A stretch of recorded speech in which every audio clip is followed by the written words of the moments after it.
What's up, y'all? It's Golden LaBelle doing an overview of the Vigilant Pursuits Initiative.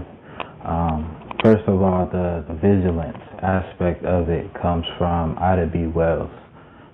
She was a journalist during the Reconstruction era, one of the main advocates for the Great Migration as well. She's an awesome leader, one of our ancestors who doesn't really get the honor and recognition that she deserves. But she wrote that eternal vigilance, that is the price of liberty. And I believe it. Like that's a fact. You know what I mean? And a lot of us aren't as vigilant as we should be, especially in terms of political power, in terms of like what's going on socially, economically, in our communities. You know, like if you went around and you asked, say you asked your 10 closest friends who the governor was, who they had in the House of Representatives, who their senators are, and who's on their town hall. Like, most people wouldn't be able to give you more than like 2 or 3 names, you know what I mean? Like, usually people know the mayor, people know the governor, that's it. And that's bad, because in a republic, which is what the United States is, it is primarily dependent upon the people being able to govern themselves. Like, the focus of a republic is to have a government that protects the rights of its citizens. That's it. That's like supposed to be the extent of the government. It's just there to protect and to serve, quote unquote. But really, it's just there to protect your rights. It's there to enforce the Constitution and make sure that your rights are being protected. But we have a lot of people who don't even know their rights. You know what I mean? And with the way the propaganda machine's working, it's easy to be manipulated if you don't know what's really going on. For instance, would be the Second Amendment. Like right now in America, you have the Democratic Party pushing pretty hard for like gun control and so on and so forth. But according to the Constitution, you know what I mean, the Bill of Rights, it's a right. It's not like a privilege, you know, and there's a difference. Like a privilege is something that the government gives you permission to do. A right is something that's inherent. It's something that you're born with, that can't be taken from you. You know, just like in the Second Amendment, it says, shall not be infringed upon. So basically it's saying that the government can't take away your right to bear arms, because that's necessary to have a free state, which is a fact, because if you disarm the people, then who's to stop it from becoming a police state, because the police have all of the weapons.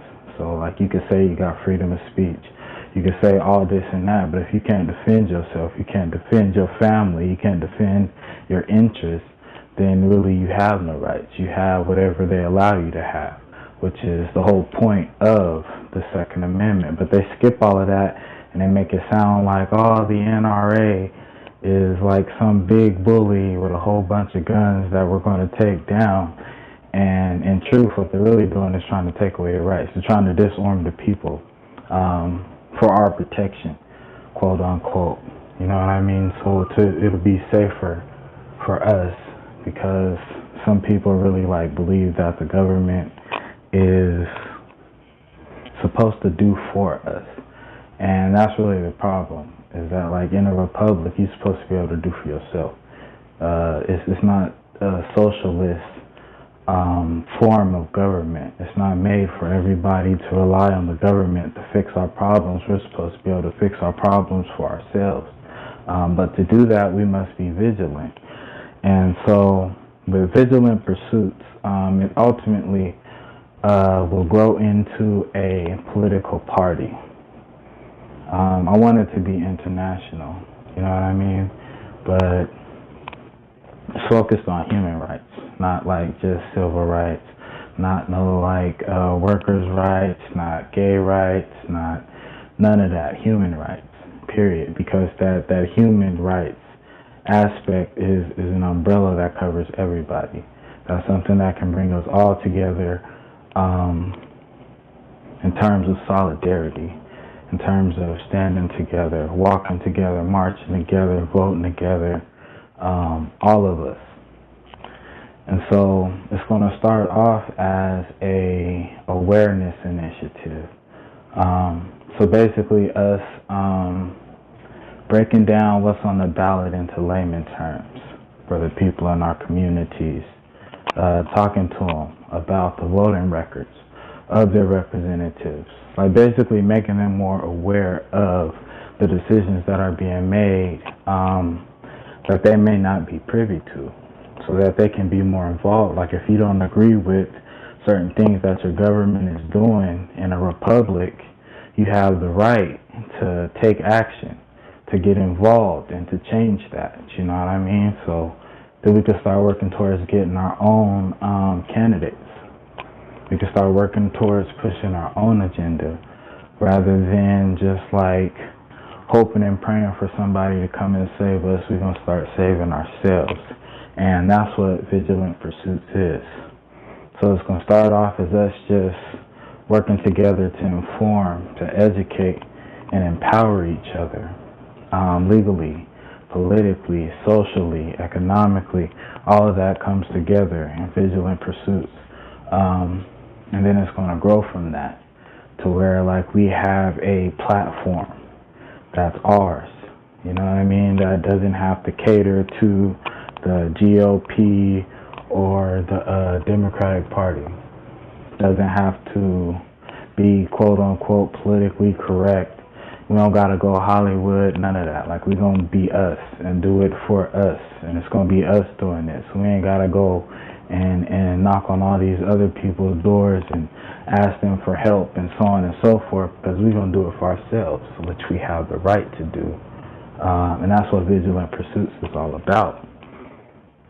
So if you want to be a part of that process, if you want to be more involved, if you understand how political science works, and you understand the importance of us having our own political power, then we would like for you to be a part of it. So make sure that you subscribe to LAQNX.com. That's how I'm building up our database, so we know like who to hit up and so on and so forth. So when we start doing these like conference calls, or we start doing our townhouses,